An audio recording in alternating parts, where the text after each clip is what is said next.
Hello dears, good evening. എല്ലാവരും സുഖമായിട്ടിരിക്കുന്നു എന്ന് വിശ്വസിക്കുന്നു. നമുക്ക് ഒന്ന് രണ്ട് കാര്യങ്ങൾ പറയാനുണ്ട്. അതായത് വേറൊന്നുമല്ല, പാവാണ് ഈ പറയുന്ന കൃഷിൻ്റെ ജീവിതമാണെങ്കിൽ ഒരു വിധത്തിലായി.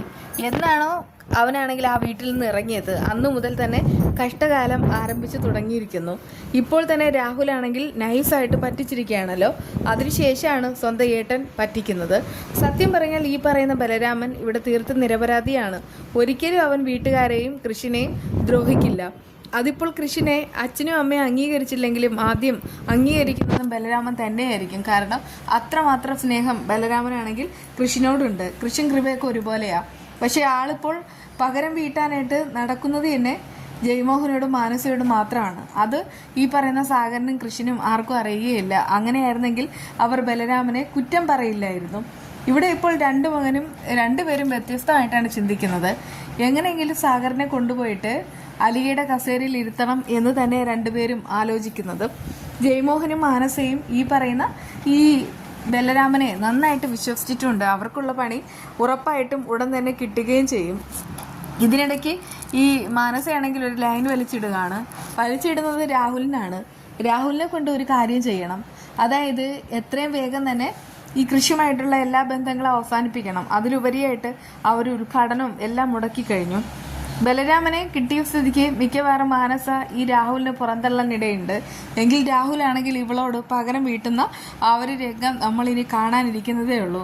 എങ്കിൽ അത് കിടിലായിരിക്കും. എന്തായാലും ശരി, ഇടയ്ക്കാണെങ്കിൽ കൃഷിയും ഈ രാഹുലും ഒന്നിക്കാണ്.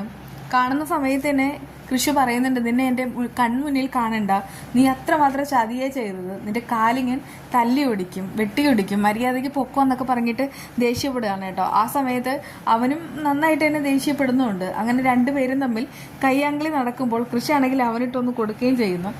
എന്തായാലും കൺമണിയുണ്ട്, അല്ലെങ്കിൽ കൺമണി മാറ്റി നിർത്തുമായിരുന്നു. പക്ഷെ ഇത്തവണ അവളും പ്രൊമോട്ട് ചെയ്യാണ്. അത്രയും വലിയൊരു ചതിയാണ് ചെയ്തത്. ഒരു കൂട്ടുകാരനും ഒരിക്കലും ചെയ്യാത്ത ചതിയാണ് അയാൾ ചെയ്തത്.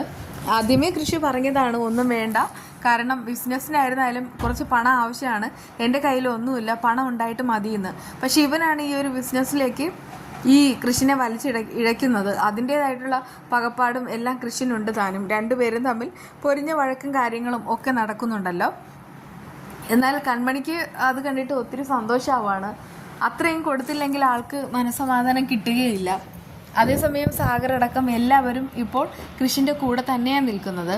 മാനസയോട് പോയിട്ട് ഈ രാഹുൽ കാര്യങ്ങളൊക്കെ പറയാണ് കേട്ടോ. ആ സമയത്ത് കയ്യാങ്കളിയായോ അടി കിട്ടിയോ എന്നൊക്കെ ചോദിക്കുകയാണ്. ഒന്നുമില്ല, ഞാൻ നൈസായിട്ട് ഒഴിവാക്കി വിട്ടു എന്നൊക്കെ രാഹുൽ അറിയിക്കുന്നുമുണ്ട്. എന്തായാലും മാനസയ്ക്കാണ് അടുത്ത പണി കിട്ടാൻ പോകുന്നത്. അവൾ എന്നിട്ട് ഈ രാഹുലിനോട് പറയുന്ന ഒരു കാര്യമുണ്ട്. ശരിക്കും പറഞ്ഞാൽ അവൻ വീട്ടിൽ നിന്ന് ഇറങ്ങിയ സമയത്തല്ല അനാഥനായത്, ഇപ്പോഴാണ് അവൻ തീർത്തും അനാഥനായത്. അതായത് ആത്മാർത്ഥ സുഹൃത്തും അവനെ ചതിച്ചു കഴിഞ്ഞു. അത് കേട്ട് രാഹുലിന് സന്തോഷമാവാണ്. അവൻ ഫോക്കസ് ചെയ്യുന്നത് ഈ മാനസയെ തന്നെയാണ്. അവന് വേണ്ടത് മാനസയാണ്.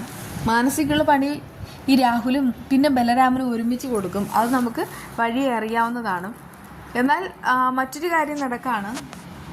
ഈ പറയുന്ന വരുണാണെങ്കിൽ മാനസ ചതിക്കാൻ നോക്കുന്നുമുണ്ട്. കാരണം അവൾക്കിപ്പോൾ ബലരാമനും രാഹുലിനുള്ള കാര്യം വരുണിനറിയാം. വരുണിൻ്റെ മനസ്സിൽ കുറച്ച് ദിവസമായിട്ട് മാനസയോടൊരു ഇഷ്ടമുണ്ട്. പക്ഷേ അവൾ വഴുതി പോകുന്നത് കാണുമ്പോൾ അവൻ എന്തെങ്കിലും ഒന്നും ചെയ്യാതിരിക്കില്ല. അവൻ തന്നെ പണം മുഴുവനും തിരിച്ച് കൺമണിയുടെ കയ്യിലേക്ക് കൊടുക്കുകയും ചെയ്യും. അതൊക്കെ നമുക്ക് ഇനി വഴി അറിയാവുന്ന കാര്യങ്ങൾ തന്നെയാണ്. എന്തൊക്കെയായാലും കൃഷ്ണനാണെങ്കിൽ നല്ല കാലം വരാനായിട്ട് നമ്മളും ആഗ്രഹിക്കുന്നുണ്ട്. അതൊക്കെ ഉറപ്പായിട്ട് എത്തുകയും ചെയ്യും. ബലരാമൻ മാത്രം മതി അവരോട് പകരം വീട്ടാനായിട്ട്. എന്തായാലും നമ്മുടെ ഈ വിശേഷങ്ങൾ എങ്ങനെയാണ് വീഡിയോയിൽ കാണിച്ചിരിക്കുന്നത്. ഇതൊരു സാലഡാണ്. അതായത് എൻ്റെ കയ്യിൽ ഒരു പേരയ്ക്കയും പിന്നെ ഒരു മാങ്ങ ഉണ്ടായിരുന്നു കേട്ടോ. ഇതാണെങ്കിൽ നുറുക്കിയെടുക്കുക, അതിനുശേഷം കുറച്ച് സവാള ചേർക്കുക. കുട്ടികൾക്കായതുകൊണ്ട് തന്നെ എരിവ് ഒരല്പം കുറയ്ക്കണം.